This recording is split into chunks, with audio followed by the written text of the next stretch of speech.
Toast masters থেকে আমি যতগুলো জিনিস শিখেছি তার মধ্যে অন্যতম একটা জিনিস হলো ইভালুয়েশন। 2019-20 সালে আমি যখন টোস্ট মাস্টার্স থেকে স্পিচ ইভালুয়েশনে ক্লাব লেভেল, এরিয়া লেভেল এবং ডিভিশন লেভেলে বাংলাদেশ থেকে চ্যাম্পিয়ন হই, তখনই আমার ভিতরে এক ধরনের কনফিডেন্স এসেছিল how to evaluate people.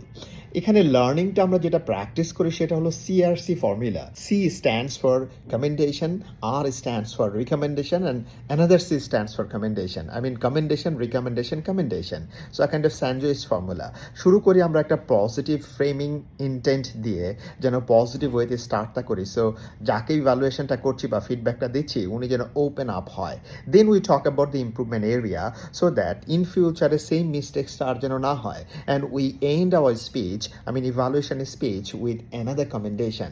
So in total we wrap it up with a positive improvement area and finally another positive talk. So উনি বুঝতেই পারলো না ওনার একটা ইম্প্রুভমেন্ট এরিয়া আমি তাকে হেল্প করলাম so that he can take his speech to the next level. এবং এটা একটা আর্ট, এই আর্টটাই আমরা টোস্ট মাস্টার্সে প্র্যাকটিস করি, যেটা আমাদের প্র্যাকটিক্যাল লাইফে আমি যখন চাকরি বাকরি করেছি, ইভেন এখন যখন ট্রেনিং ইন্ডাস্ট্রিতে আছি, যখন কাউকে আমি ফিডব্যাক দিই তখন সেম ফর্মুলা ইউজ করি অ্যান্ড ওনারা বুঝতেই পারে না যে আমি তার ইম্প্রুভমেন্টে কী পরিমাণ হেল্প করে ফেললাম। অন্য ক্ষেত্রে যদি আমরা প্র্যাকটিস না করতে পারি এটা, তাহলে আমাদের সাথে সম্পর্ক নষ্ট হয়ে যায় অন্য মানুষের।